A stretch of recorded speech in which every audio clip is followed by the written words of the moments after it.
Good morning, everyone. It's great to see such a great crowd for this. I'm Neera Tandon. I'm the president of the Center for American Progress, and I am thrilled to welcome all of you to the launch of our Disability Justice Initiative. It's fitting that we've gathered during this particular week to celebrate this incredibly important and exciting launch, since tomorrow will mark the 28th anniversary of the signings of the Americans with Disabilities Act. But at the same time, yes, let's do a woo for that. But at the same time, one of the central reasons we're taking this step is in recognition of the fact that people with disabilities cannot and must not be relegated to one day in the calendar. 1 in 5 Americans live with a disability, which means that practically every issue we work on here at CAP, whether it's healthcare or education, the economy, or the environment, is a disability issue. And now, in our current political climate, people with disabilities face grave threats on nearly every single front. It's long past time for us to stop thinking about disability issues as separate from the broader set of issues that we as progressives fight for every single day. So let's give that another round, too. That's why 4 years ago, CAP began building our disability lens across all our work.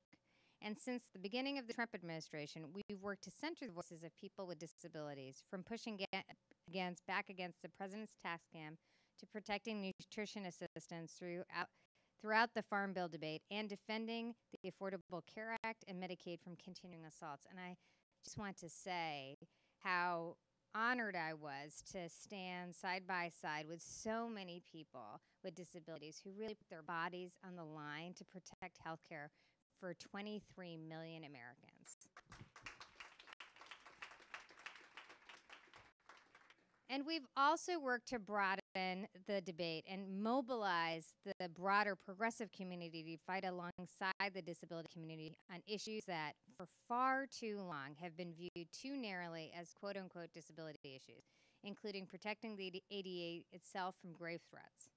And we work to center the disability rights conversation in shaping new policies like our Medicare Extra for All plan, which includes long-term care services and supports for people with disabilities. Yay! To put things simply, at CAP, we understand that disability rights are civil rights, and disability rights are also human rights. I'm proud to say that our Disability Justice Initiative is the first dedicated disability project at any major think tank in the United States, and it is my sincerest hope that it won't be long before more join us. So, to get things started, I want to acknowledge some of the people who made this launch possible. First, I want to thank the amazing Rebecca Coakley, who has been absolutely instrumental in guiding so much of CAP's work since she joined our team last fall. We're thrilled that she will now serve as the director of our Disability Justice Initiative. I also want to thank Rebecca Vallis, who's a rock star, and also our vice president of Poverty and Prosperity Program, who's worked behind the scenes for years to pave the way for this announcement. And last, but certainly not least, I want to thank our partners at the Ford Foundation and Portlight Strategies for all their incredible support. And now I have the great pleasure of turning things over to Rebecca Coakley, who will have a conversation with an incredible champion on so many issues. And we have been proud to fight side by side with her as well, Senator Tammy Duckworth of Illinois. They'll talk about the great strides our nation has made since the passage of the ADA and how far we still have left to go. It's my great honor to welcome them both to the stage.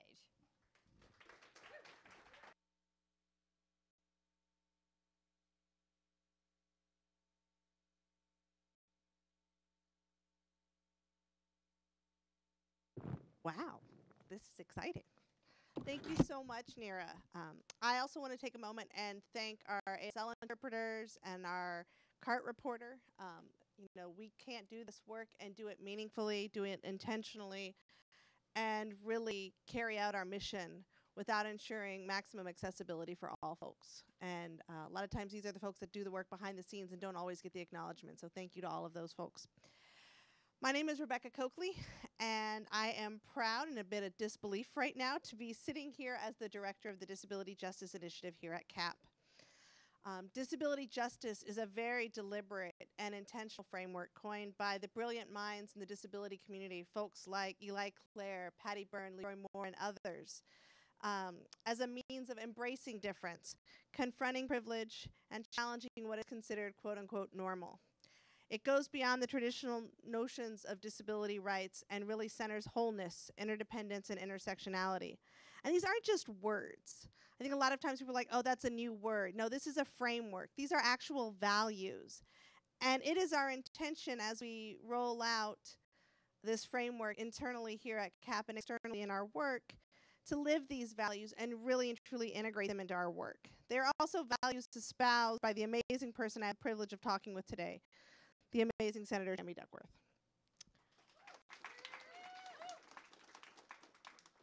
In 2004, she was deployed to Iraq as a Black Hawk helicopter pilot for the Illinois Army National Guard.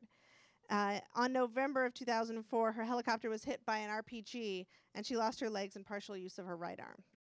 While recovering at Walter Reed, she became an advocate for her fellow veterans, and then ran a close race for Congress before being appointed to head the Illinois Department of Veteran Affairs.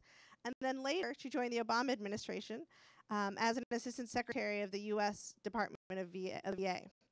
In 2012, she was elected to serve Illinois' 8th Congressional District in the U.S. House of Representatives, where she introduced and helped pass several important policies, including the Clay Hunt SAVE Act to help reduce veteran suicide and improve veteran VA mental health services, as well as the Troop Talent Act, which helps returning veterans find jobs in the private sector. She also co-sponsored the ABLE Act, which President Obama was so proud to sign, to ease financial strains on individuals with disabilities and their families by making tax-deferred savings accounts available to cover expenses like education, housing, and transportation. You know, the basic things that people need. She was elected by the people of Illinois to the U.S. Senate in 2016, where she has defended the ADA nonstop from attacks by congressional Republicans in the Trump administration by leading her colleagues to oppose the ADA Education and Reform Act, which we know would have dismantled Title III of the ADA by rewarding businesses for failing to comply with the law. She has also highlighted the harm that Attorney General Jeff Sessions could be doing to the disability community, as well as Secretary DeVos's exceptional lack of understanding of the Individuals with Disabilities Education Act.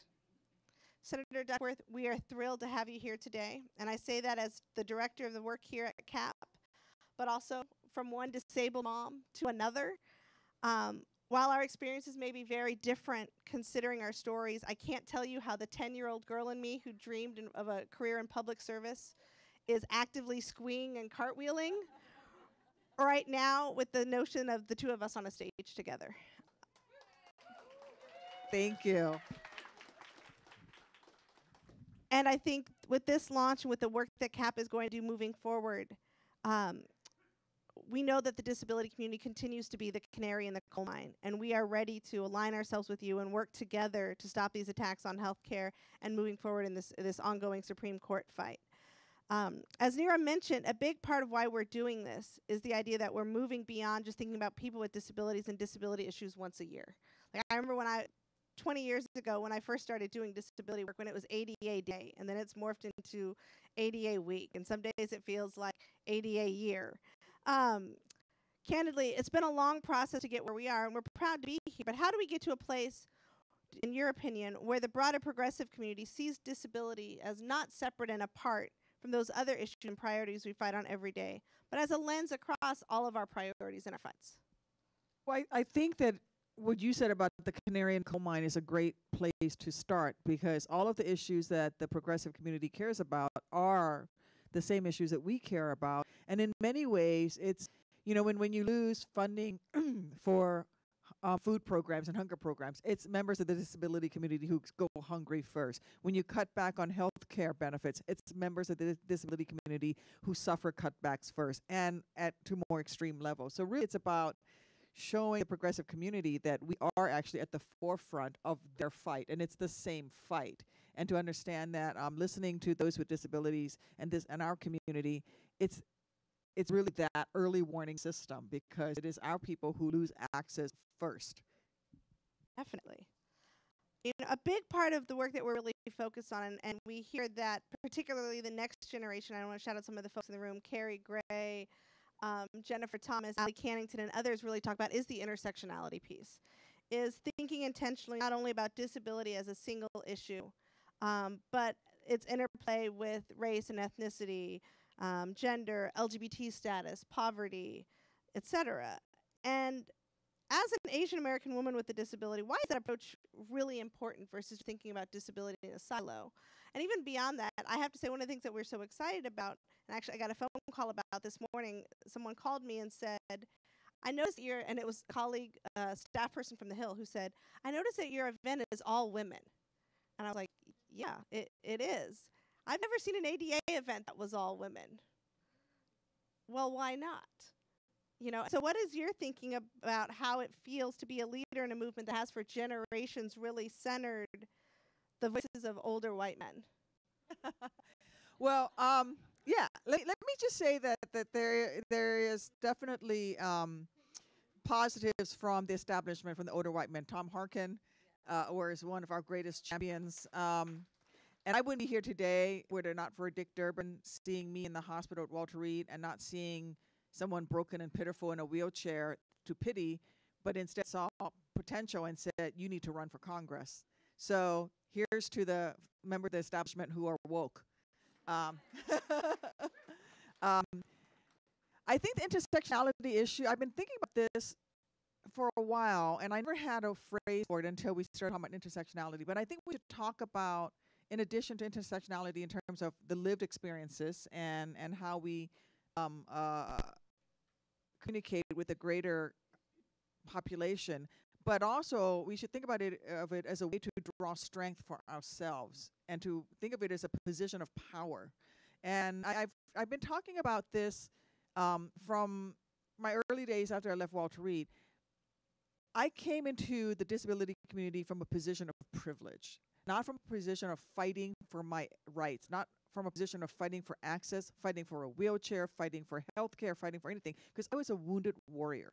And everything was given to me even before I woke up, right? They kept me sedated. And in that time, my doctor had already ordered a state-of-the-art wheelchair for me so that when I woke up, it would be there, ready to go. When I woke up, I had everything I needed because I was seen in this category as a wounded warrior, as one who was entitled to all of this stuff. And while I was in a hospital, my home was modified to be completely wheelchair accessible for me by my buddies and my community. And when I showed up at places and I wanted to get into a restaurant or something, it was, oh, this is a wounded warrior, and people bent over backwards. And I always said, we need to take that position of privilege that our wounded veterans have and get that spread into the rest of the disability community and use that position of strength. And I really see the intersectionality as one where we need to start talking about it as a position of strength, in addition to identity, but a position of strength, and say, listen, it was because, the veterans who fought for access post-Vietnam to open up marathons, and we have wheelchair divisions and marathons and things like that. So I would love to see more of that discussion. Well, I think that's a really great point. And thinking about how do we do a better job in reaching folks who are still struggling with acceptance and identifying. One of the things that we've been really intentional about as we lay out the work going ahead is not just talking about disability in the specific categories, the traditional categories, sensory, physical, mental health, learning disabilities, but also talking about people with postpartum depression, talking about people with chronic health conditions, talking about folks with eating disorders, people in recovery from substance abuse, really going with the full definition of the ADA. And as we do that, reaching out, having the understanding of how do we help folks that are still struggling with the acceptance and the identification piece, and help them, and how do we engage them in the conversations around what it means to be part of the disability community? Well, I think, again, going back to that idea of entitlement, you're entitled to be who you are. And teaching people to claim who they are. And so I came to this, again, from this perspective as a soldier, I'm entitled to be in a wheelchair. I'm entitled to be disabled. I'm entitled to get access. And it never even occurred to me that someone could discriminate against me because I was disabled. Because I fought for your right to have that damn restaurant. I fought for your right to have all of these things. So you darn right I should have access, right? But that shouldn't just be for members of the military. It should be for everyone. And so that sense of entitlement goes also to you're entitled to be who you are. You're entitled to have postpartum. You're entitled to struggle with these things. When I was in Iraq and it was hot and dirty and miserable, we called it the suck, right? And in the same way, you need to own the suck. This is your suck. No one else knows your suck but you. So take charge of it, be in charge of it, and own it. It sucks for me to have to be in a wheelchair. It sucks for me that my right prosthesis doesn't fit well. And it sucks for me that I get, all of the things that comes with my condition. But it's mine, and I own it, and I'm going to get power from it, and I'm entitled to it. And I think if we talk to people, and that's what I say to my friends who, going through chemotherapy or something, and say, look, you're entitled to feel this way. There's no shame with struggling and going through what you're struggling. Gain strength from it and gain strength from all of these other people who have taken charge of their suck, I guess. So being part of this community allows you to be in a position of strength. And so that's what we need to, that's the word that I think we need to spread an attitude of like, don't look at me with pity. I earned this wheelchair. And I own this wheelchair, and I'm proud of it, and I'm going to use it to, get places faster than you could ever run. I love the taking charge of the suck piece. So that is, that needs to be your personal hashtag. I think that's just so amazing. While tomorrow is the 20th anniversary of the ADA, and while most years we talk about the law and talk about how great it's been these last 28 years to see the doors open up and the ramps lower.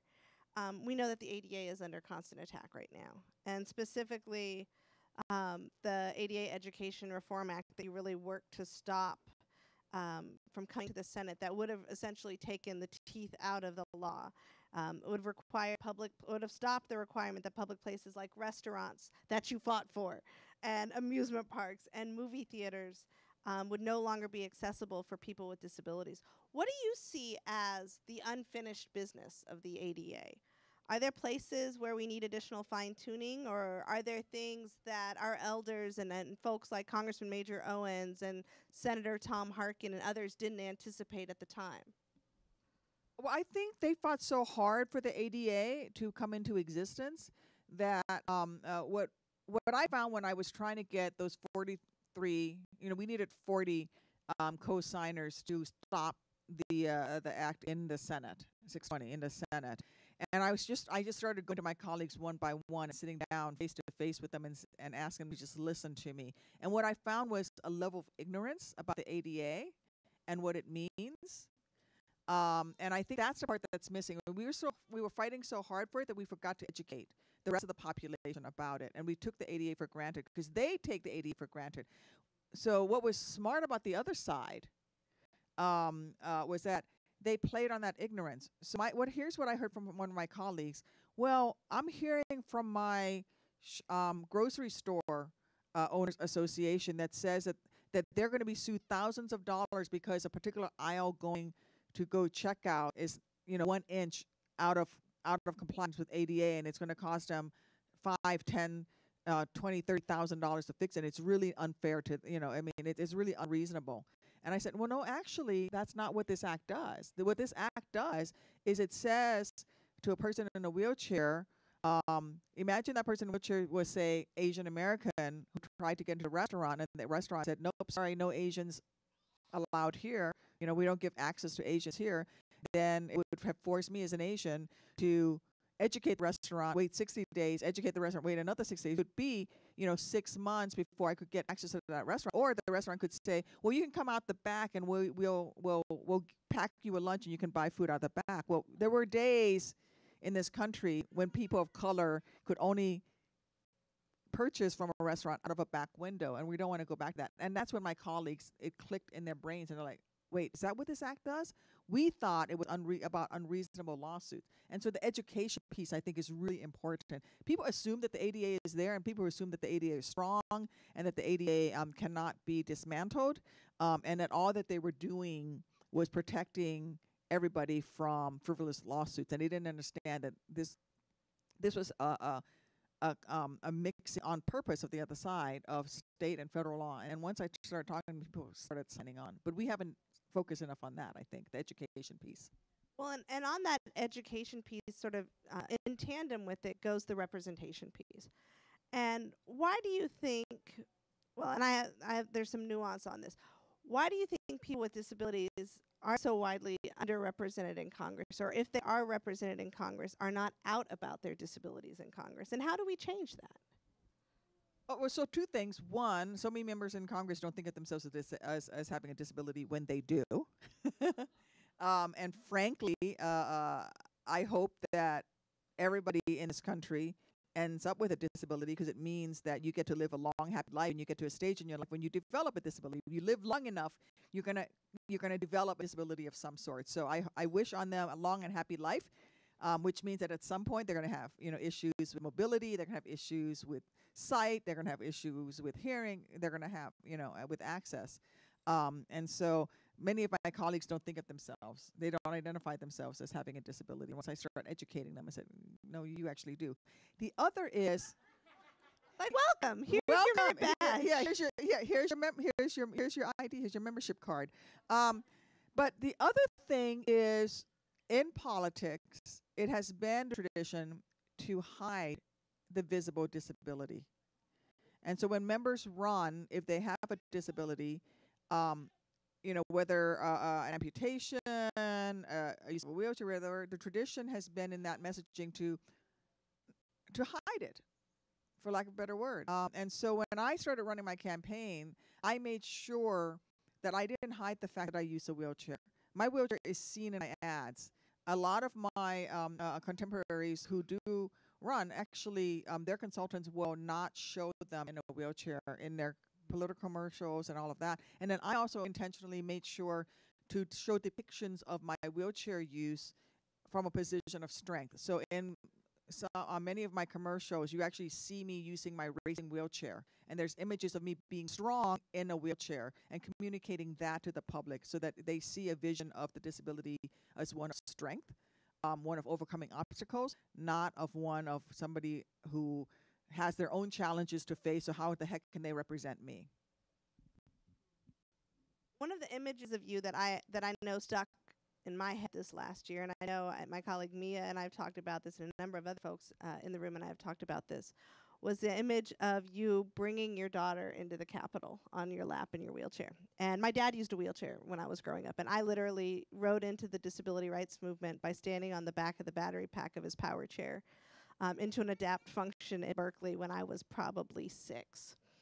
And it was so powerful for me to see that image of you as a mom, as a woman. And I don't honestly think I ever realized how revolutionary it was to be a mom with a disability or a parent with a disability until we were hosting a White House event with teenage girls with disabilities. And I had my son there with me. At the time, he was about 2 or 3. And they were totally in awe. These young women were totally in awe of the fact that I was a mom. And I want to be clear, and I ask this to both moms and dads with disabilities, because I know this is a question that moms always get, like, how do you manage work and career and family? But how do you think being a parent with a disability changes your worldview? Well, as parents, we're all already super protective of our kids, right? And I get even more protective, I think, of my daughters, and it's funny, because of her, I'm open to segments of the population that I, don't get open up to, and I interact more. So, like at her preschool, I'm meeting more of the kids at the preschool, and they're asking me to come speak to the kids about the wheelchair and how did I get to in a wheelchair and what the prosthesis and stuff. So in a way, it's opened a lot more doors, and it has also when I tried to get the Senate to open up the floor of the United States Senate to allow babies onto the floor so that I could actually go vote with my child with me, one of my colleagues who were opposed to it said something along the lines of, well, she could weaponize that baby against us. I was like, weaponize the baby. But in a way, they were right, because the image of me trying to do my job and just trying to go and vote is a very powerful one that connected with people and connected with the American public and showed that this is a normal thing that moms do, try to get to work every single day. And one of my responses to getting the floor open up was, at first, they were not going to do it. And there was some opposition. I mean, even one of the other senators actually said, well, is there going to be a dress code for the baby? Because we're supposed to wear jackets and neckties on the floor. And I'm like, seriously? At the end of the day, Mitch McConnell, to his benefit, was seriously thinking about it and was supportive of it. And I finally said, listen, I'm coming onto the floor. I'm coming in to vote. Either you let me in the wheelchair accessible route, which means you open up the floor of the Senate, or I'm going to get out of my wheelchair with my baby strapped to me and crawl up the steps in a non-accessible way that I can get through without having to go on the floor. It's your choice. Which picture do you want? And not long after that, they approved it.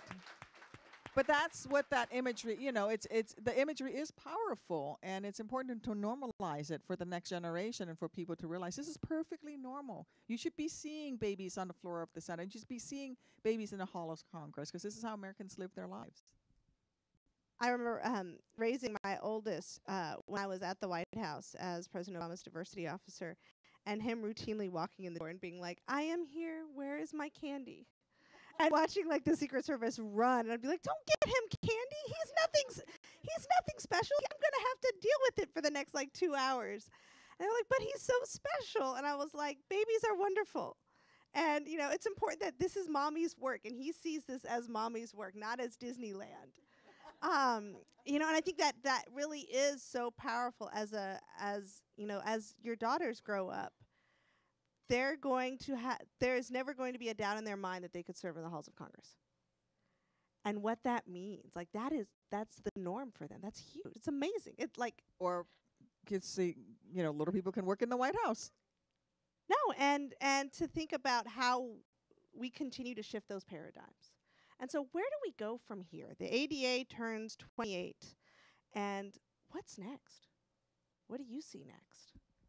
Well, back to my Army days, when you are ambushed, the best way to get out of an ambush is to not run away. The way to get out of an ambush is to mass your fires on your enemy's strongest point and push back as hard as you can. And so that's what we need to do for the ADA. They're coming to try to dismantle it. They're trying to weaken it.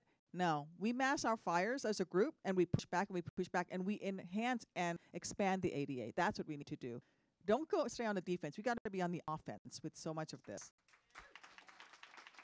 Well, on that note, I don't think we could end it on a better point. Thank you so much, Senator Duckworth. We are thrilled to have you with us today. Thank you. It's such a privilege to be here.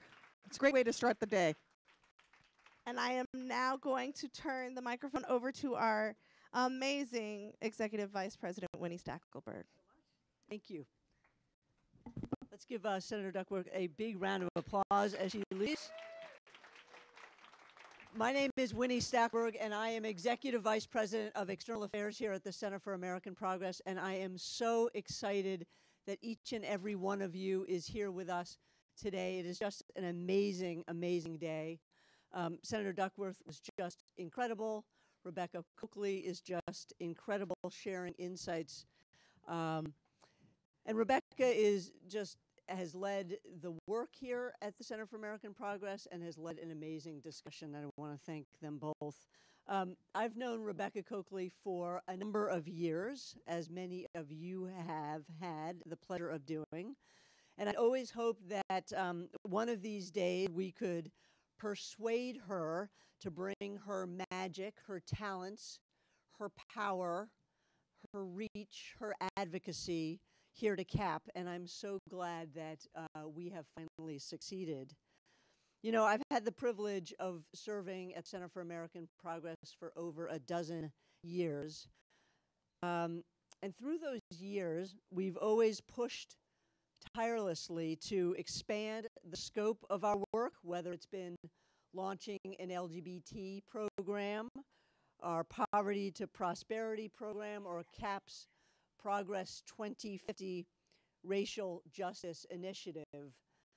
Neera Tandon's steady hand at the CAP helm is so much responsible for this constant search to be better, to do better, and so are each and every one of you. So thank you for all of the work that you do every day. Senator Duckworth said it so well. Which picture do you want? Which picture do you want? We each have the ability. We each have the ability to choose which picture we want. I'm now honored to turn this conversation over to a group of remarkable women who are fighting each day to help realize that vision and create that picture. As Rebecca Coakley noted, you all may have noticed that this entire conversation is comprised not just of visionary leaders, but of visionary women leaders. And that's not by accident. The norms and power structures that too often keep women on the sidelines are many of the same norms and power structures that push people with disabilities into the shadows. They're the same norms and power structures that are used to dismiss LGBTQ people, to marginalize people of color. So we wanted to be intentional about centering this conversation and this work here today. The women you're about to hear from are not just bringing new voices to the table, they're building new tables altogether. They are women who aren't afraid to speak truth to power and to do the dirty work of holding the movement accountable to listening to the voices they claim to represent. And they are women who are all redefining allyship, both across the disability community and across the progressive community as well. And with that, I have the distinct pleasure of turning things over to Rebecca Vallis, the Vice President of CAP's Poverty to Prosperity Program, who will moderate our discussion. So please join me in welcoming and thanking Rebecca, my friend and colleague, and all our amazing panelists to the stage. Thank you so very much.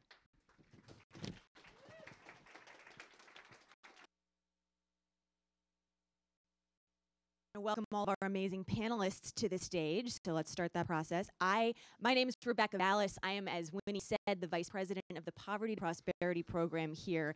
And I have to say, I think the greatest challenge I'm going to have is getting through the next 45 to 55 minutes without crying.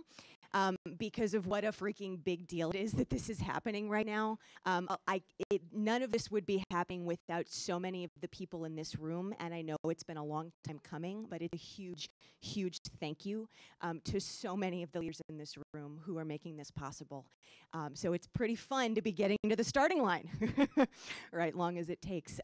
So I am so honored and privileged to get to moderate just a completely badass women panel coming up here. I've got Julia Bascom is the Executive Director of the Autistic Self-Advocacy Network. Carrie Gray is the Director of Rising Leaders Initiatives at Disability In. Elena Hung is the President and co-founder of Little Lobbyists. Mia Ives-Rubley is with the Disability Caucus of the National Women's March, and Nuran Khan is Program Officer in the Office of the President at the Ford Foundation. So with that, I'm going to come take my seat over here.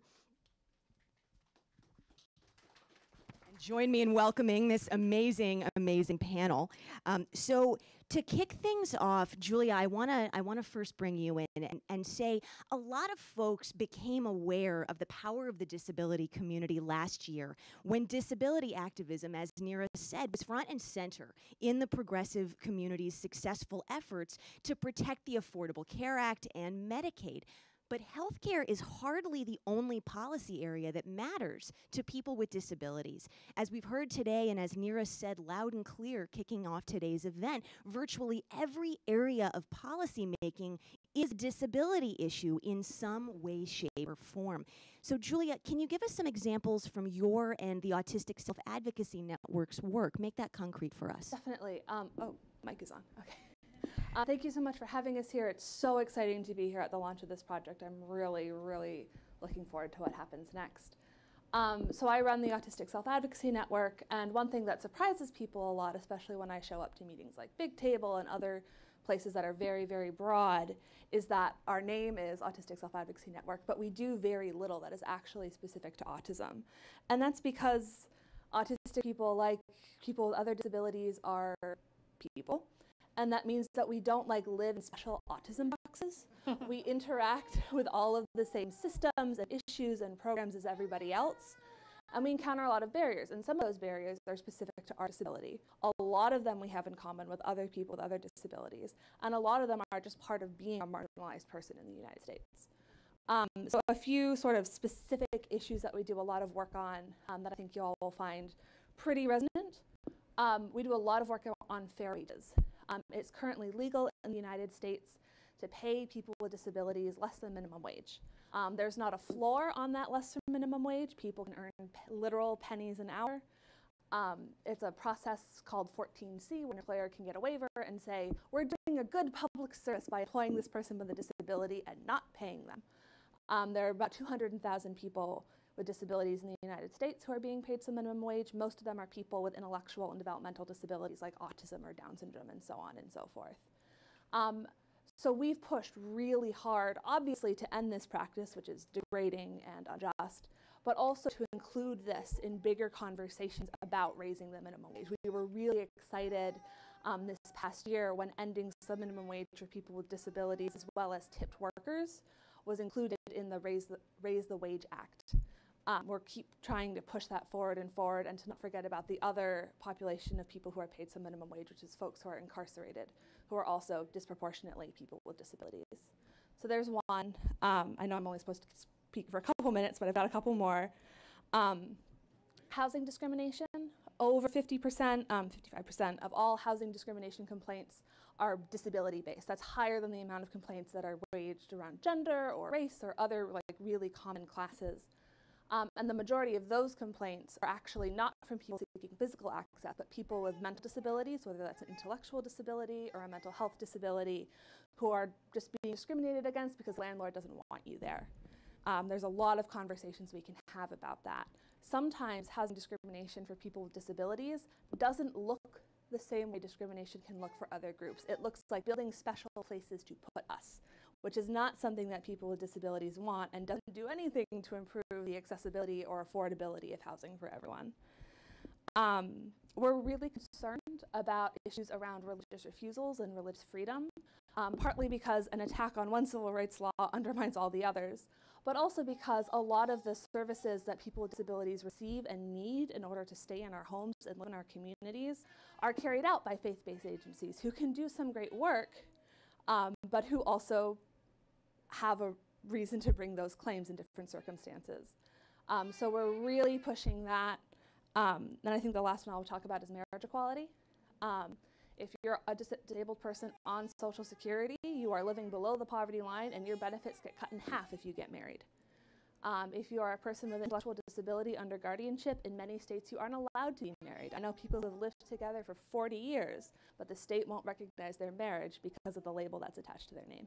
So those are a few. There's a lot more to bring Yes. out as well, so just scratching the surface. Mia, we in the progressive, oh, and actually, let me interrupt myself. If you are on Twitter, I should have said this earlier, we are using hashtag #DisabilityAtCap, so you can follow along there and help us get the conversation out to folks who are watching online with captions. So Mia, back over to you. We in the progressive community often pride ourselves on our inclusiveness, on our thoughtfulness about bringing together diverse perspectives, but I'm going to do a little real talk here. Just being progressive doesn't make our work or our policies inclusive. And often, when we fail to have diverse perspectives at the table, we can end up with well-intentioned but inadvertently ableist policymaking. A timely example that I would feel remiss if I didn't bring up in this context is the momentum around the idea of a straw ban. I would like to note we have some straws up here in case anyone needs one, which has the momentum not just of the environmental community, but of many in the progressive community writ large. What are the issues with a straw ban, and how is this an example of policy making that's well-intentioned but isn't what it could be if it actually had the right people at the table? Yeah. So first off, I want to just say, I love the progressive movement. You know, I grew up in it.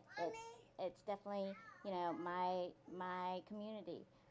So when I say this, you know, I say it with love, and I say it with an acknowledgement that we all have stuff that we must learn from each other, right? And so one big problem that I've seen happen is issues in the environmental communities, the environmental activists. And this is actually reflective of a lot of communities that have had issues with environmentalists, is that a lot of the times that they're working on it, the people that are leading the charge are often white, and they're often male, and they're often people with money, right? You see like Elon Musk, and you see, you know, the big leaders that are working on environmental issues, you know, Sierra Club. People who are members of that are often people with money, and often people who are white and able-bodied, right? And so one thing that happens is that, you know, and climate change is actually affecting minority communities actually more than a lot of the people that are leading the charge against, you know, the climate change issues. And so the problem is that they're not including a lot of the people that are most affected within climate issues. And then what happens is that we get blamed for a lot of the environmental issues that are happening. And I think a lot of times you see blame put on individuals rather than put on corporations, right? And I think that's because it's a lot easier to try and address, right? Like if you're addressing things on an individual level, it's easy to say, hey, you need to stop that, you know, then rather than, oh, I need to go against this huge corporation, you know, and try and get them to stop this. So the straw ban is very similar in what I've been talking about, is that, you know, it focuses on individual level of responsibility for climate change, which is straws. And the problem has been is that, like, nobody talked to disabled people about straws. And nobody really did that much research on the straw issue. So I'm going to go through a little history lesson with you. So the straw was actually, especially the flexible straw, was actually developed to help people take medications and help disabled people. That's a very little known fact in the environmental community. But you know, straws were made as an accessibility tool. They became popularized so that all people, you know, have begun using straws. It's sort of like when you see sidewalk curb cuts, and you see elevators, and you see push buttons. They become popular, right? Because they're so much easier to use, right? But once that happened, a lot of people began using it, and then came out this video of this turtle. And you know, like, I feel bad for this turtle. I do. But there was a video of this turtle that had swallowed a straw, and this person was trying to get the straw out of the turtle.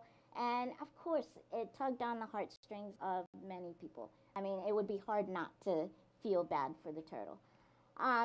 So what happened was that a 10-year-old decided to do a poll online. And that poll showed that there was a ton of straw usage.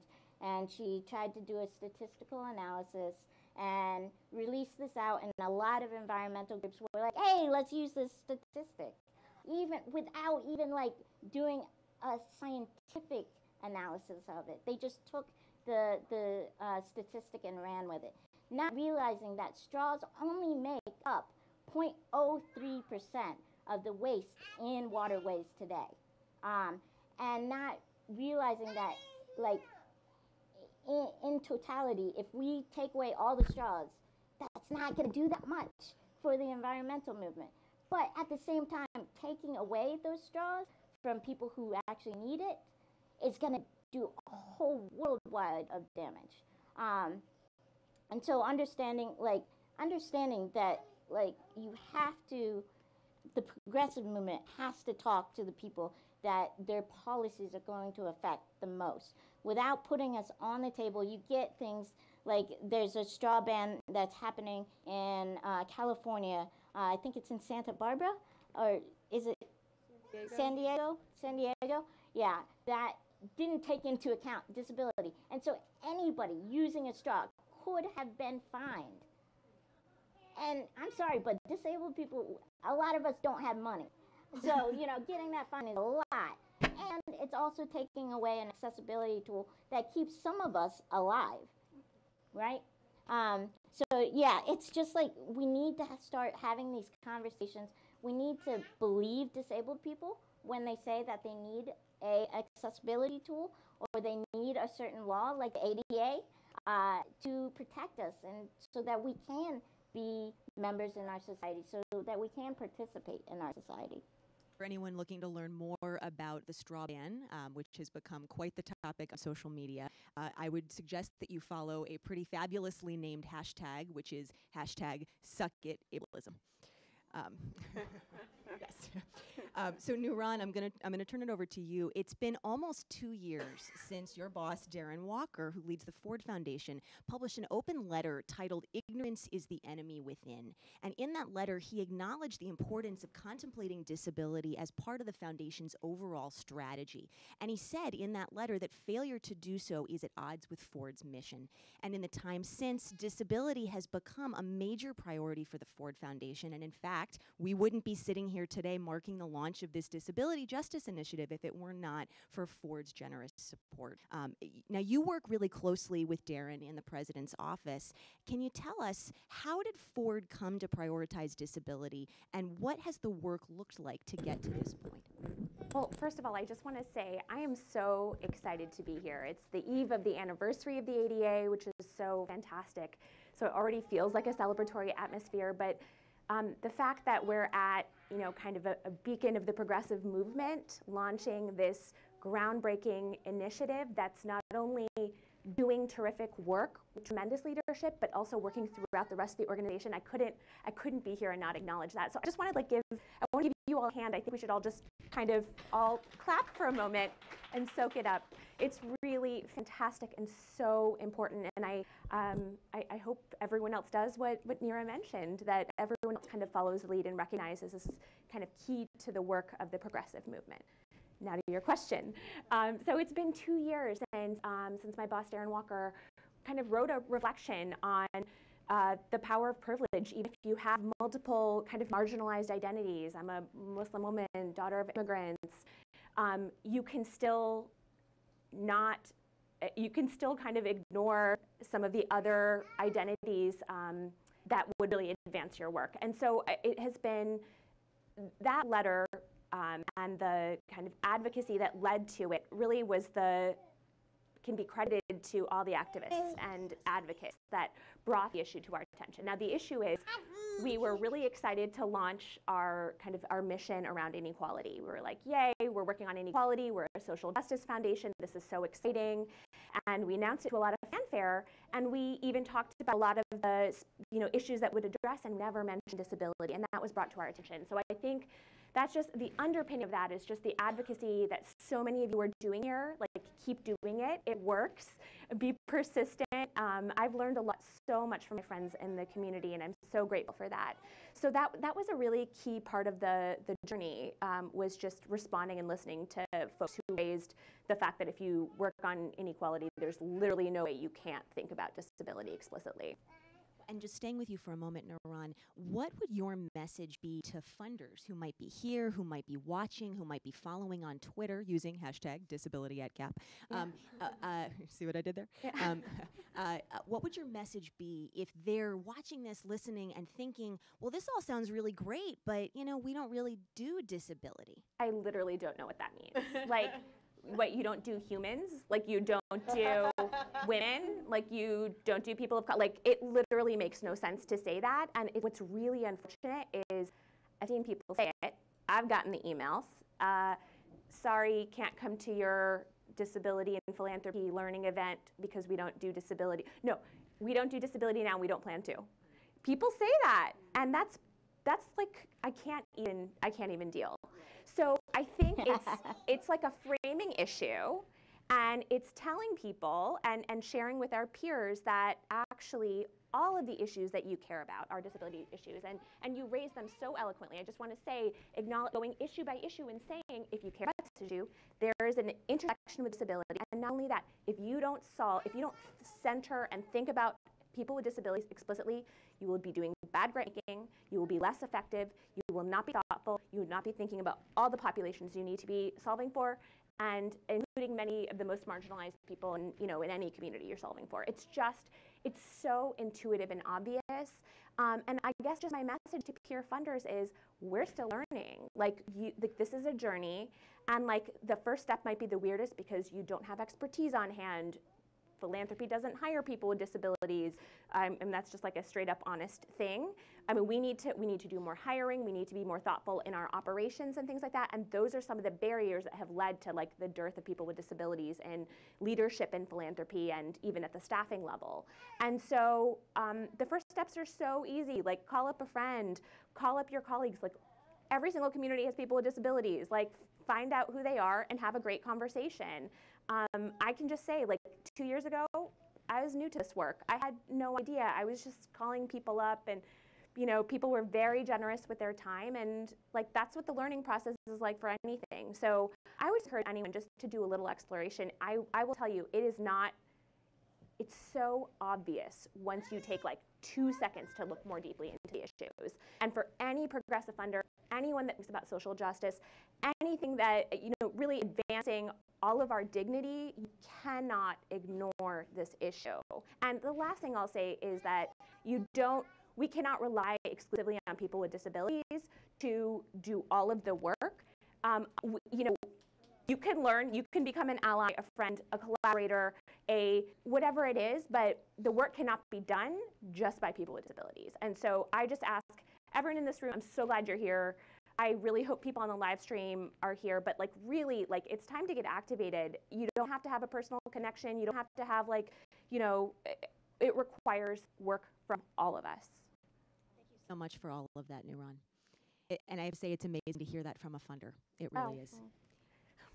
So, Carrie, turning over to you, we heard a little bit earlier, and I appreciated the Senator's remarks giving homage where it is due to forebears in this movement. That being said, not everybody is woke, right? The disability rights movement has often and justifiably been criticized for being heavily white and white-led. And we should give a well-deserved shout-out to Vilissa Thompson, who is not here today but was with us for our reception last night. And she is, for folks who are not familiar with her, she launched the hashtag #DisabilityToWhite a while back to help raise awareness and foster candid conversation about this. So, Carrie, how have we seen the disability community evolve in recent years to center voices and leaders of color, and what is the significance of that evolution? And part of why I'm asking is we've started to see communities of color and movements like Black Lives Matter evolve to more intentionally include and center disability in their work. Would love to hear you reflect a little bit on what's brought us to this point, and also what cross-movement work remains ahead, particularly given the focus of this work being on disability justice. Right, okay. So first, I want to co-sign with everyone that they already started off. I'm super excited for this day. I'm excited that what Rebecca is building, what Center for American Progress is building, it's just, I have all the feels, and I come from a community of color, so we talking like feelings and like, girl, you know what I'm saying? So I'm excited, and it's a great thing, and it's a great to be a part of it. So thank y'all for that. So I think the heart of your question really talks about the history of social justice movements and how people have been either unintentionally or even intentionally left out of that journey to freedom. So if we look at the work of what's happened over the last so many decades in the social justice movements, whether that's feminist movements, whether that's for people of color, disability rights, it has not been for all of our people. It has been really intentional and hard lessons that we have learned that show that we leave people out of the conversation, and we leave people out of the fight when it comes to advocacy, whether that's talking about we're trying to find more opportunities where people can get employment, where people can be in office, where people can like get across town and buy groceries and just have different opportunities. It's for a particular type of person, you know. So we see that I mostly work at the intersections of disability rights and Black rights, and feminist movement. So when you look at the history of it, you see that it has been Black males that have been centered when it came to the civil rights movement. You see in the disability rights movement that a lot of white males still and traditionally have held a lot of power, even though they haven't been the predominant ones that have held down the work and the labor. You know what I'm saying? Like, the work and the labor has been on the backs of all of us, and particularly young people, and particularly women, and folks of color have always been a part of it, but for some reason, the main opportunities and the face and the recognition is a certain type of person. So we've seen and learned over the years that that is extremely problematic, and we won't allow that to continue to happen. So I do also have to acknowledge, so when we look at like the emergence of things like Black Lives Matter and the current disability rights movement and things of that nature, it is very much learning from the people that came before us, like 100%. Like, I can't say that and then say, I know I'm critiquing the movement, but I'm also saying it in alignment with the idea that we have learned a lot, and we continue to get files and hear stories and try to understand, what did you sacrifice to get us to where we are today, right? So we're taking those lessons and we're saying, here's some of the strategies that people did in order for us to get the type of access that we're looking for. But at the same time, how can we do it a little bit better? How can we take it to another level?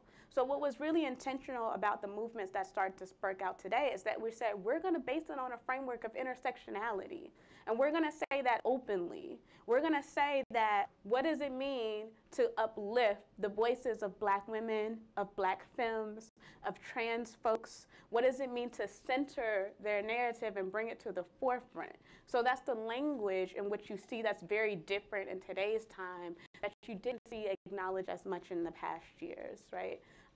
And similar to the disability rights movements, what I've seen when working with organizations like Nickel and other places is just this idea that we want to very openly acknowledge that young people have always been the ones that have said, we're going to jump in the middle of the line, we're going to get arrested, we're going to organize, we're going to like unapologetically utilize our voice even when it has backlash and consequence to it. And that's in the heart of young people, always. And so if we know that's what happens, then what does it mean to just say, here's who's doing the work, let's provide space for them.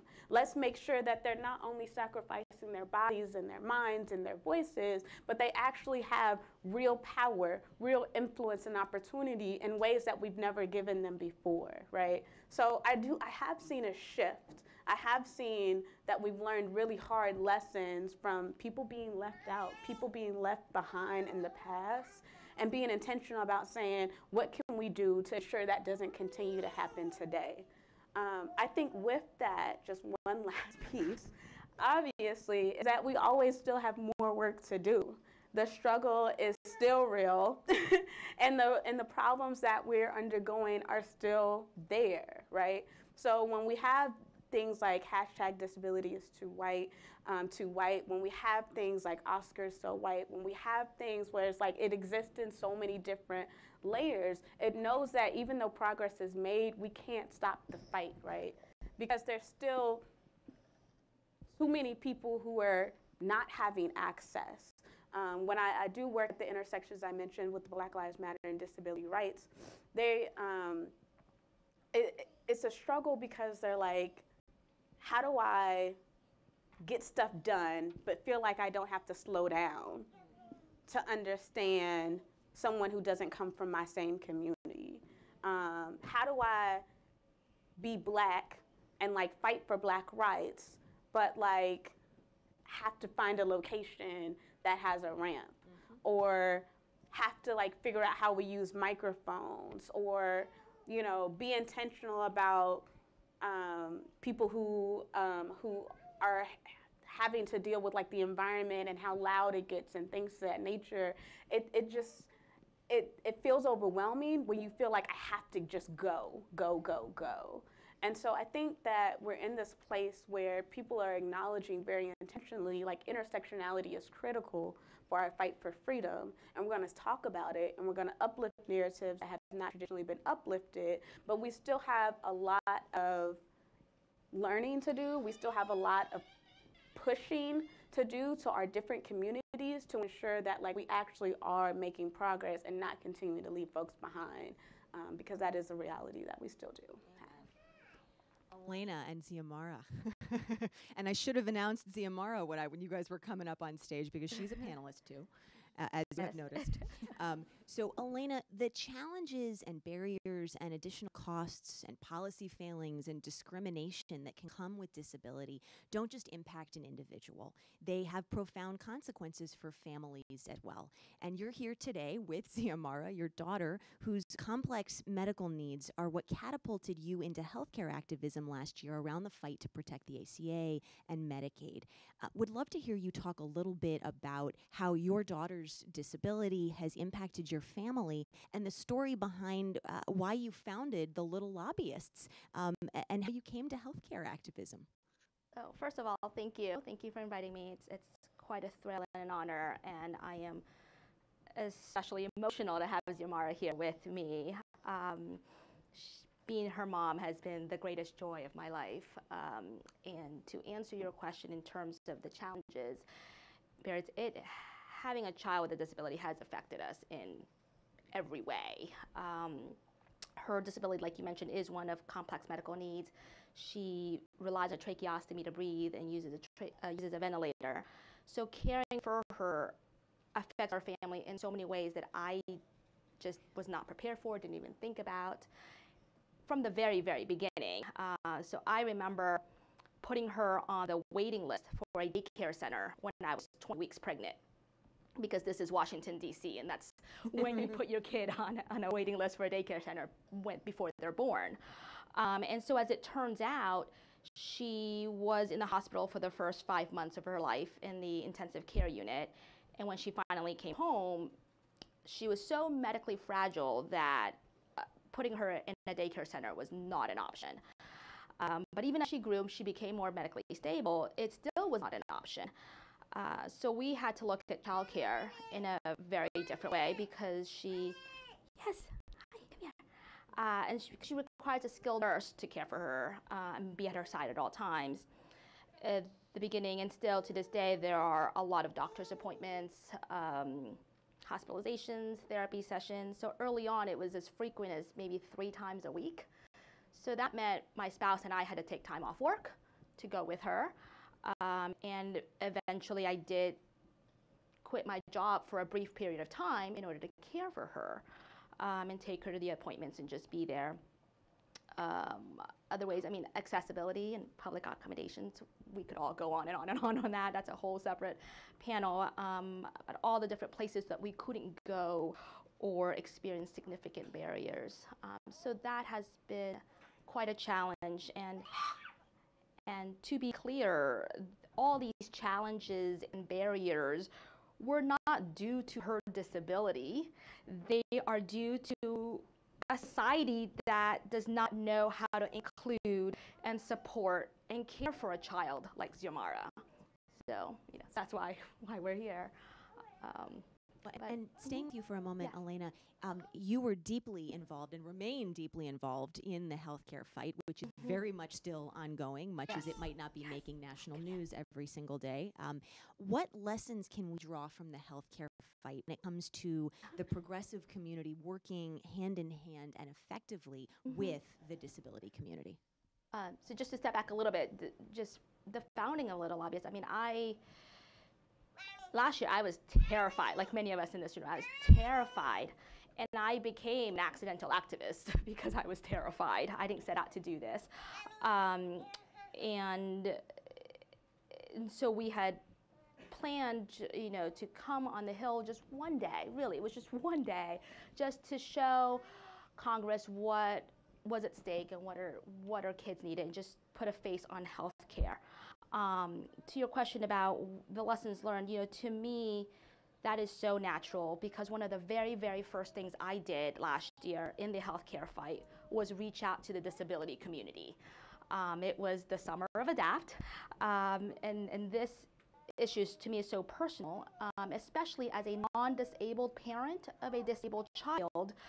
There was a lot that I didn't know, and I wanted to be a better advocate for Xiomara, and I wanted to know from Xiomara's perspective how to do that. And so I learned from disabled adults, and I specifically sought out disabled adults who had their disability from birth, or who had it early on. So now I would like to sit here and say that it didn't take me to have a disabled child to become the disability activist that I am, but that is my story. But also true, as I step back from this, it is clear that it doesn't have to be personal. And just like we were talking about earlier, it doesn't have to be personal for the progressive community to experience this in a personal level, for us to work hand in hand with the disability community. It is the pursuit of justice, just like Senator Duckworth earlier, because everything affects the disability community. Healthcare certainly did, for sure, but whatever fight or progressive cause that we're working on, disability folks are affected, and we said that many times, and I think that bears repeating. The disability community is a critical part of the conversation in this fight. It goes for healthcare, it goes for immigration, it goes for poverty, education, housing, LGBTQ, all of these issues. So much. I'm going to be opening it up for questions in a minute, so be thinking of your questions. I know you have them. But I want to pose one last question before I do that to Julia and Mia in particular, and I'll bring in anyone else who wants to chime in on this. In this era of resistance, where marches and rallies and constant action alerts telling us to call our members of Congress are really what punctuate our daily life, and they have to for good reason. One thing that many folks may not be aware of is that a lot of these tools and mechanisms don't necessarily work for everyone, including for many people with disabilities. What does and what could inclusive and accessible resistance look like? And how can we as progressives who are championing resistance and on the front lines of resistance do better to make it inclusive and accessible? I'll start with you, Julia. So I think the most important thing to understand about accessible and inclusive organizing is that it's about constantly expanding our horizon of possibilities. It's about reimagining what activism and what advocacy look like, and finding new ways to express some of those deep core truths. Like, if we value people speaking from lived experience, what does that mean in a disability context? I return pretty frequently to a quote by the writer Walida Imashari, which is all organizing is science fiction. That is how most of last year felt. And accessible organizing is just really no exception. I think there are a couple of different ways to frame it. So one way is to think about inclusive resistance as valuing all the different ways people can contribute. So I have some chronic health conditions in addition to autism, and that means that I planned a lot of rallies last summer, but I'm very heat intolerant, so if I actually attended any of those rallies, I would have to go to the emergency room. So I didn't.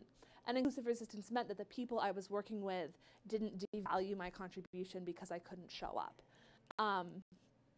The activists at ADAPT, who got dragged out of Senator McConnell's office and really put their bodies on the line, did amazing work that really changed the game. And also, when I talk to those advocates, they immediately pivot back to talk about the people who took arrest pictures, who showed up outside the jail, who brought water to folks, et cetera, et cetera, et cetera. Like, it all had to work and come together. And that's a way of thinking that I think is becoming more appreciated in a lot of different movements, so it's a really useful framework. The other way that I think about it, especially as we break new ground, is to think of it as like an endless series of questions. A lot of whys, a lot of why nots, and a lot of hows. Just constantly challenging our assumptions and finding new ways to do things. So, for example, some of the questions we had to answer in the past year were, hypothetical person, I'm an autistic person and I can't talk back and forth on the phone with a stranger. How do I call my senator? I'm a person with a communication disability. I use a tablet that I type into, and then the tablet speaks my words aloud. How do I call my senator? I'm a young person with Down syndrome. Medicaid pays for the home and community-based services that give me an amazing independent life. My senator desperately needs to hear my story. I don't know that I'm on Medicaid. I've never heard the term per capita cap before, and I see all this stuff happening on the TV, and I don't know how it connects to my life. How do I find out? And then how do I tell my story in a way that people will respond to and understand? I'm a progressive organizer, and I'm doing a rally, and I've got a stage, and I've got a megaphone, and I have a lot of passion. What could go wrong? What could I be forgetting? And so we found ways to answer all of those questions over the course of the years, including ways that I wouldn't have thought were possible. We know how people with communication disabilities can call their senator now. We figured it out. You have to tell them that it's not a robocall because of the computerized voice, but you can do it. We wrote a Medicaid toolkit that explained the Medicaid program at a 4th grade reading level, and we didn't leave anything out. I didn't think that was going to be possible. It was. And as a result, it's our most popular resource. We have a ton of self-advocates now who know what Medicaid is and why it matters to them. And it's not just used by self-advocates. You were talking about the curb cut effect and about how accessible tools often become so powerful and so widely used. Our toolkits were mostly not read by self-advocates when you look at the download statistics. They were read by parents of kids with disabilities. They were led by people who don't speak English as a first language. They were led by harried organizers who have been doing this for decades and needed to brush up on the basics. They were read pretty much by anyone who wasn't a healthcare lawyer, and also a few healthcare lawyers. It helps everyone. A rising tide lifts all boats. And last year was pretty grim, and this year also feels pretty grim. So I just want to flag that accessible organizing can be really fun. We have a poster that my director of operations made for one of the rallies that's hanging in our office that says, "Autistics against the BCRA, please leave our healthcare alone so we can stop making phone calls." And little things like that really power you through all of this constant exploration and challenges and trying to defend just your right to exist. And Mia, part of the amen to all of that. And part of the reason, Mia, I wanted to bring you in on this, and then I'm going to turn it over to audience questions. Although I really just want to do this all day. So if you guys want to stay, right, we could take a vote. Maybe we don't end the event at all, ever. But Mia, part of the reason I wanted to bring you in on this question as well is because of your role with the Women's March, but also there was last year at Netroots when there was a march, and it sort of spontaneously erupted because of some of the events in Charlottesville that were happening at the same time. You were one of the people leading that march, and the march was accessible. And it was done in an intentional way and without any advanced planning because no one knew there was going to be a march. Would love to hear you chime in a little bit on how we can do this and why we should be doing this. Yeah, it's been a very interesting experience for me in the past 2 years, I guess, because I, like you, didn't come out as it wasn't my intention to be a super vocal activist.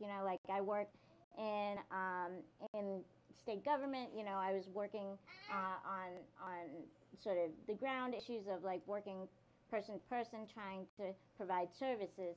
So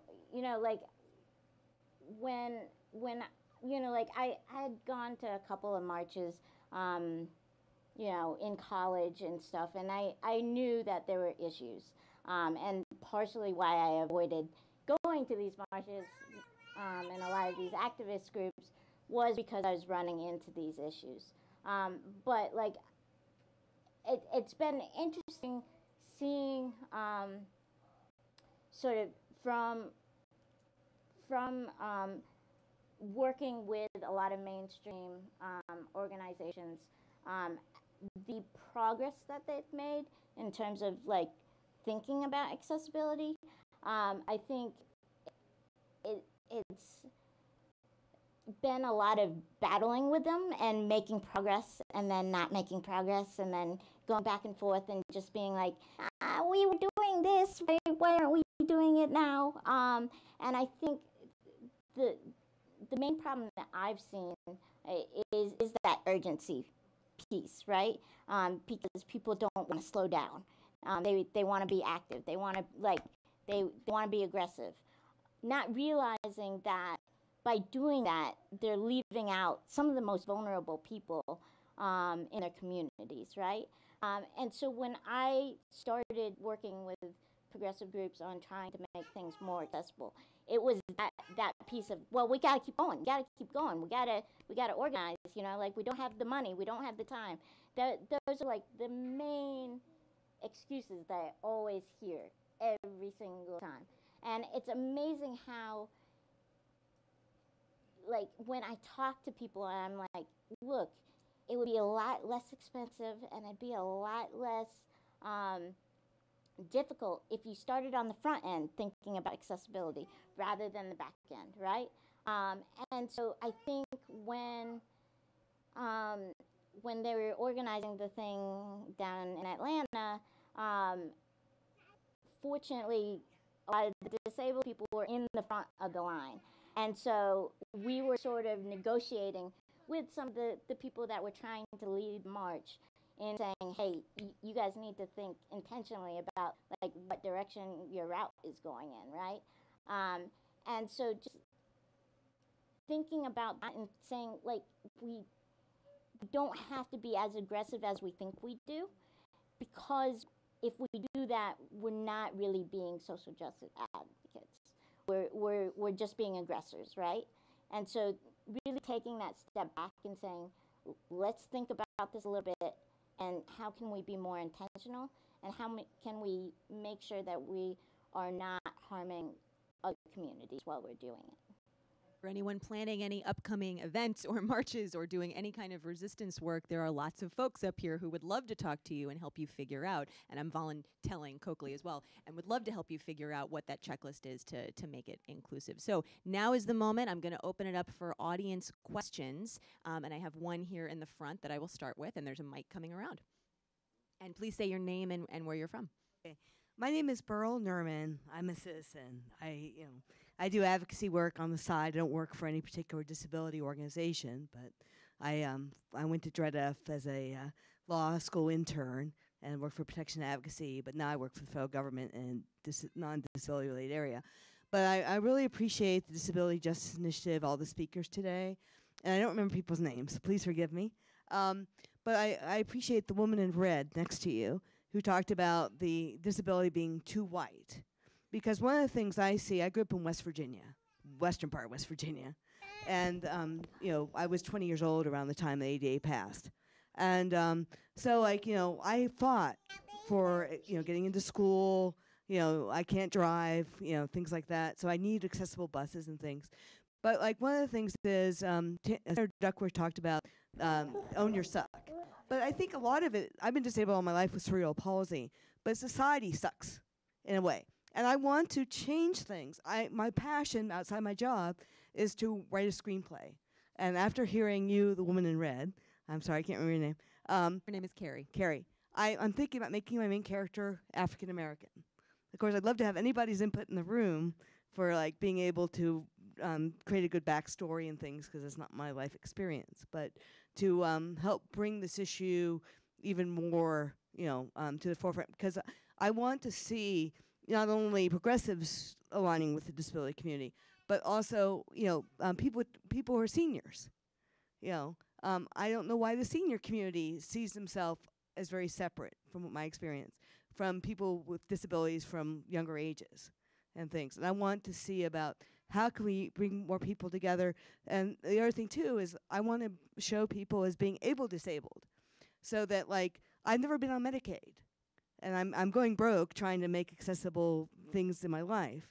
But the thing is that, you know, to show people that if you give us a hand up instead of a handout, that we can become part of the workforce and things like that. We do need supports no matter who we are.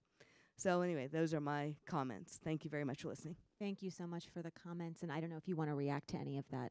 Yeah, I would just say quickly, one, I just want to give another shout out to Vilissa Thompson, who created the hashtag Disability2White, and the concept is very much alive and well and been around for a while. One thing I would encourage you in your work is if you do writing around including people of color in your things, also ensure that you're working with people of color to create these characters and the narratives that come out of it, right? So whether it's people of color, whether it's queer folks, whether it's women, you know, things of that nature, is always ensuring that it has to be authentic, and it's authentic by including people in the process. And that's something that we want all of our organizations and our groups to do from the beginning. You know, I'm just gonna say it, like I'll get into rooms with different organizations and I'm like, dang, you hired another white person, huh? Like, and it's like, and you have 2 people of color on staff, all right. Like, we need to be thinking about like, how are we, our hiring practice intentional? How are the environments that we're building intentional? How are we ensuring that we're not going in the same direction and thinking, well, the culture of my organization and company fits this way, and it just happens to be a bunch of white people, or it just or even in our disability spaces, I'm like, people with disabilities are also of color. Why are there not color in the room? Like, why am I having to go back and forth between a Black Lives Matter rally and protest and then go to a disability protest? Like, we shouldn't still be in that place. So we need to be thinking about intersectional practices and saying that when we're fighting for rights, it really is all of us. And that's just not, it's not quite where it needs to be yet. And I think there's a lot of room and opportunity for us to grow for that. Question right here. And please wait for the mic. Thank you. My question is for the panelists from the Ford Foundation. Naran, I think your name is. What I hear all the time in my work, I'm Aaron Kaufman with the Jewish Federations of North America. What I hear all the time in my work is that people are fearful of hiring people with disabilities, and because they say that it'll be too much liability if someone with cerebral palsy falls, the accommodations will be too much, you know, they need too much time off, whatever it is. There are a lot of fears. And why I'm directing this to you is, you said initially the most startling admission of the panel, I thought, which was philanthropy doesn't hire people with disabilities typically. So what would you say to the people listening online who have those fears about how to change the narrative in their heads? There's a lot to unpack there. I think, I mean, first and foremost, a lot of those positions, it's illegal to discriminate and not hire people with disabilities, Right. thanks to the ADA. so we have to recognize that we have a framework for justice. We have to fight for it. Now, it's just such a, well, I'll approach it from just us as an institution. You have to review your hiring practices. It's certainly in vogue for organizations to think about diversity, equity, and inclusion, broadly speaking. So people are thinking about race and gender. I'm sure people have latent fears about, you know, the cost of accommodation, but we spend money on all sorts of different things. And it's about how you choose to spend your resources, and also recognizing that your work is strengthened by having people with disabilities on staff, whether or not they're working on disability-related issues. And so, I mean, I would just encourage people to think about this as part of their broader DEI efforts, which I would say most people in progressive philanthropy and in other spaces at least publicly articulate that they're committed to. And this is just like one part of all of the rest of that work. And people are spending money on all sorts of things in their budgets, and it's a choice about exclusion. So I hope that gets to the answer of your question. I mean, there's a lot to unpack there, and it's pretty ugly stuff, frankly. Harry, this is a lot of the work that you actually do in your day job. I don't know if you want to Yes, chime in please. briefly with any additional thoughts or resources that you would point people to bust some of those myths. Yeah, so briefly, so I work with probably about 300 different young professionals across the country every year. And this is the constant battle of just getting your foot in the door, of just like, you meet a hiring manager or a recruiter and you're really excited and you walk in the door and it's like, surprise, I'm blind. Or like, surprise, I'm in a wheelchair. And they're like, oh snap. Like there's just this immediate reaction of like, I am not prepared, like to shake your hand, to give you a document. Do I need to have a talk about like, how will this fit, you know? And it's a constant thing because it starts there, but then they're thinking about if that person quits and you get a new person, you have to start all over again. So we constantly like have to have these intentional conversations with everyone, with the recruiters, with the hiring managers, with supervisors in particular, and then with the entire staff of like, what does inclusion look like and what are we afraid of, right? And like, if you're not able to exist in an environment where that's currently happening, then who's going to be that person to say, I'm going to start the conversation, right? And that's a little scary because you're putting yourself out there in a place where people might not want you to bring it up. They might not want like this level of conflict. They're like, we're doing good. We're all happy here. But actually, you know, but I think that's what I would encourage folks is like, we need that. We need someone to say, how can we do better? So, yeah. And I think we've got time for maybe one more question. We've got a couple in the back. I'm going to go to the person all the way in the back. I feel like people in the back never get to get called on, right? Ingrid Jernid from the Association of University Centers on Disabilities. So my question's kind of around running for office and stigmatization of people with disabilities. So there's this huge progressive movement to get women to run, to get people of color to run, and you're not quite seeing that to the same extent, I don't think, when it comes to people with disabilities. And at the same time, if you disclose, for instance, that you have a mental illness while you're running for office, you're going to face significant stigmatization. And progressives do it, conservatives do it, it's across the board. You see it with our president, where we attribute his actions and his behaviors to him being crazy or having some sort of like narcissistic personality disorder or what have you.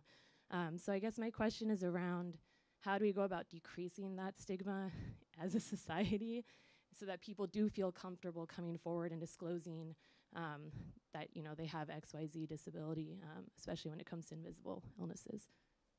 Such a great question, and I appreciate your bringing up the current moment that we're in because of how relevant the national conversation, and including by many progressives around President Trump, how relevant that is to reinforcing and deepening a lot of that stigma. I want to invoke my sister Rebecca Coakley, who often says, call Trump what he is. Don't call him crazy, right? Call him mean, call him heartless, call him someone with poor judgment, call him someone who is seeking out to harm people. What do you want to say? She says he's a jackass, right? There we go. This is why I invoke her. She does it better than I do. But call him what he is. Don't call him crazy. That's actively taking us backwards. Anyone on the panel could take this who wants to take. Yeah. Mia. It's interesting because when people see me, they see a physical disability. They don't realize that like I have an anxiety disorder, and I don't. That's not their assumption when they talk to me. And it's been interesting because like when I talk to people in the movement, all of them talk about mental health stress. You know, they talk about, you know, depression, they talk about anxiety, they talk about PTSD. And I, you know, for me, from my point of view, is I try and talk to them about, okay, so you're telling me that you're having these symptoms and that you're going to treatment. Did you realize that that is actually, you know, like a mental health disability? And do you realize, like, you're part of our community? And do you realize what your actions and your words in calling other people out by calling them crazy or by calling them other ableist terms, that's affecting not only, that's affecting the disability community, and it's also affecting like how many people are able to come out and actually say that they have a mental health disability, right? And I see so many, like, I'm sure all people that are working in the movement have lost people due to suicide, right? Or have seen their friends have suicide attempts, right? And so to understand that this is all connected, and the ableist language and calling mental health a bad thing or an evil thing is really affecting the way that we can address symptoms that are causing real harm in our communities and are making it harder for people to talk about the issues that they're experiencing in their everyday lives, especially in the progressive activist communities. And so, like, when we talk about, like, self-care, that comes from the disability community. And I think just, like, having those conversations with our progressive allies about just, like, understanding that and saying, like, like, this is what's happening and this is how it's all connected. And, we all have friends that are dealing with these issues. So maybe we should take a step back and really rethink about the language that we use. I'm going to close out with a little lightning round here, and then the events team maybe won't kill me for going over entirely.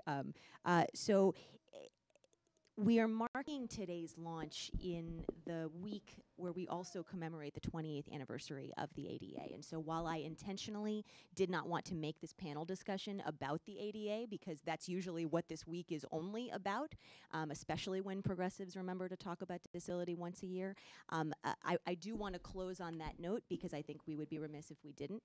And so I'll move through the panel with just a little lightning round here and start with you, Carrie.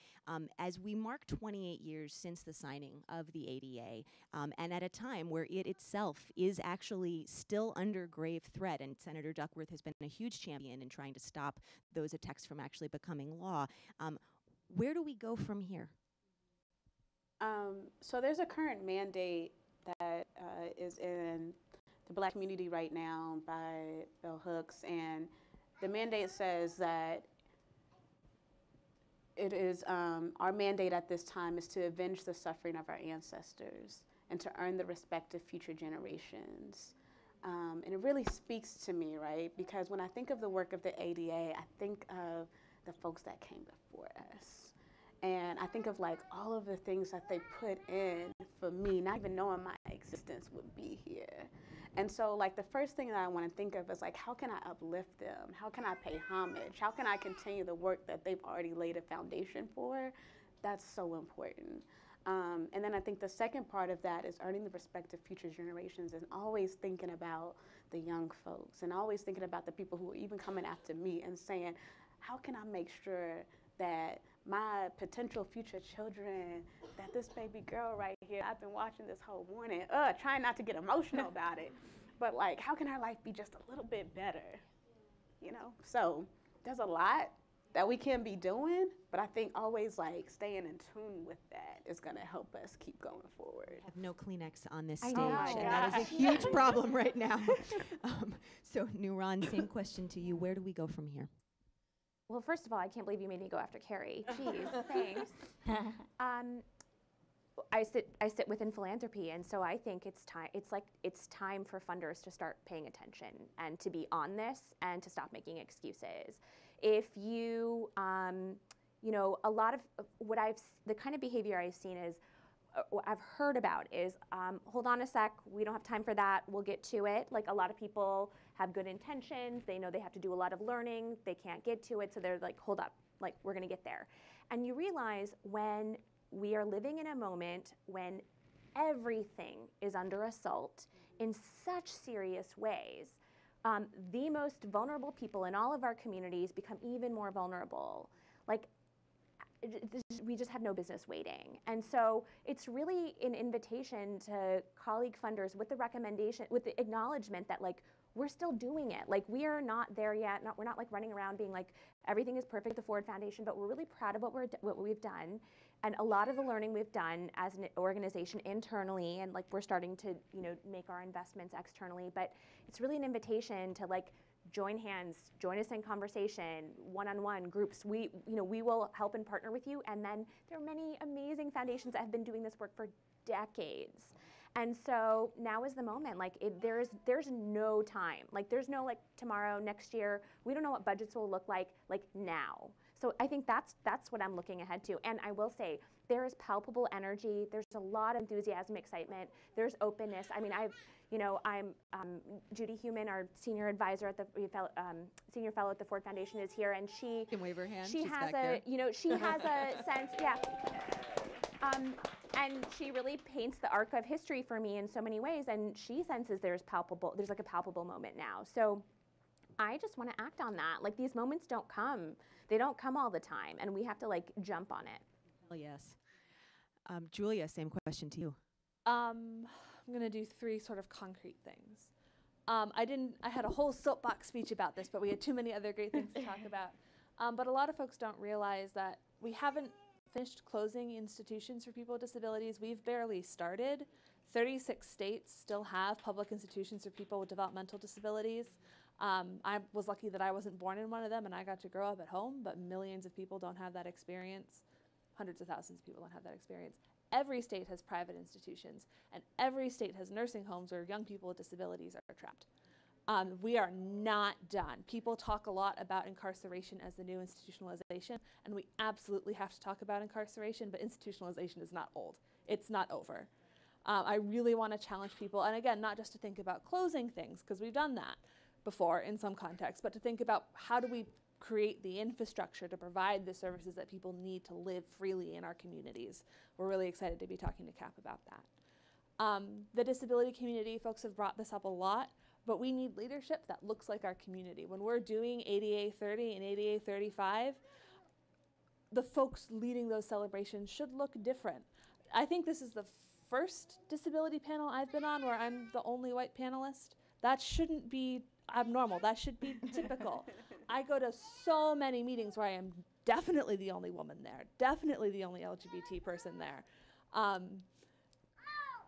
And folks do great work, but this is not what our community looks like. So I want to really reiterate that. And then likewise, the progressive community, like we've talked a lot about recognizing that disability issues are all of our issues, but what does that mean? Do you have a staff person working on it? If we're trying to meet with you, does it take 3 months? Or are we actually able to have a conversation about like urgent, time-sensitive threats? And are we able to continue that work beyond the rally and through the meetings and the joint letters and so on and so forth that come after? So those are mine. Mia. I thought I would share sort of an experience that I had recently where I was trying to go to a couple of events in the Asian American community. And this was after I had spent a lot of headspace time thinking about sort of the HR 620 issue. The attack on the ADA. Yeah, which was the education of the ADA. And going to these events and finding out that they were on the second floor. Because they were in Chinatown, which is extremely inaccessible because it's older, and just understanding the like real implications of how disability is sort of played out in communities of color, and how I think that not only disability groups, not only progressive groups need to work with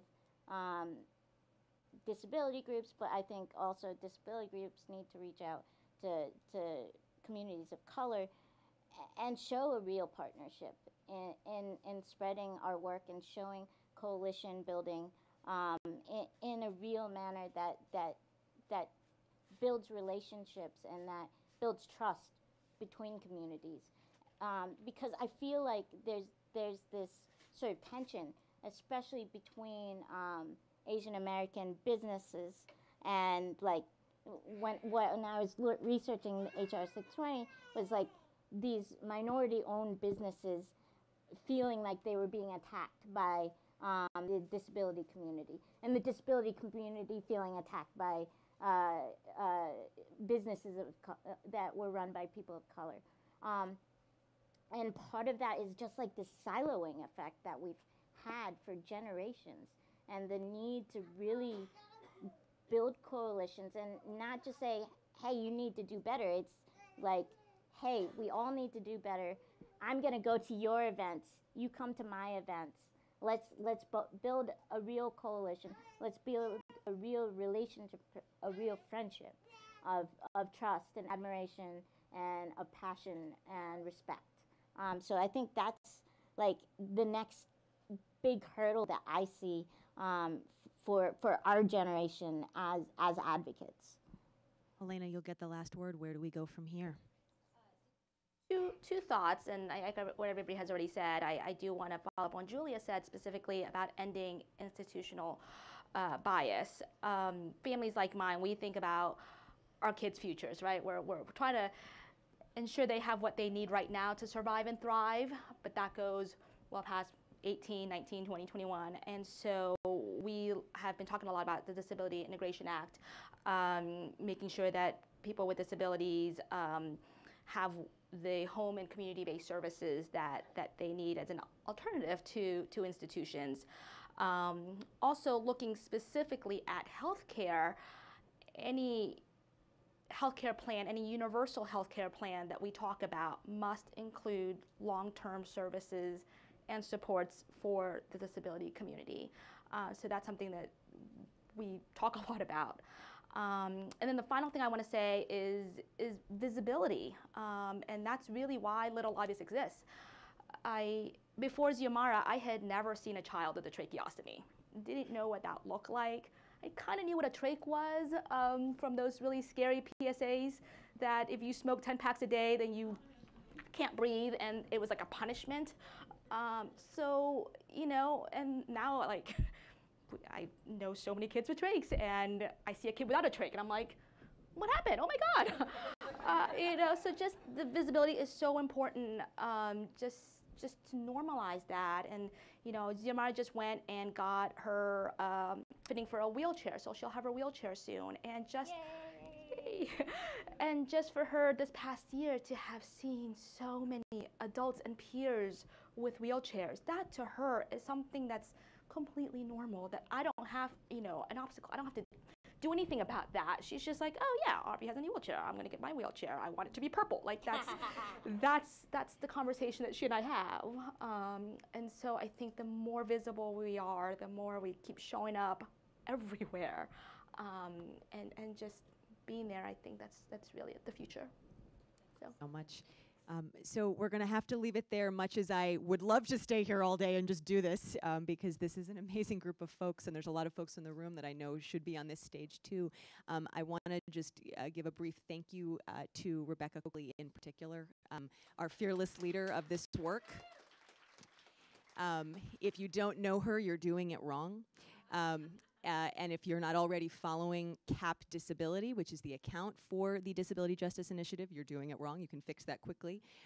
But just a huge thank you to Neera Tandon, to Winnie Stockelberg, and to all of CAP for believing this work, and for taking what many folk, I think, felt early on might be a risk, and which with every single day, this entire institution is becoming better, is becoming stronger, is becoming smarter, and I'm really proud to work here, perhaps more on days like today than ever before.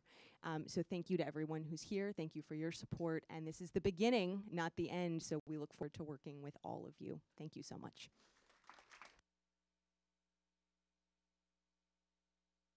Panel.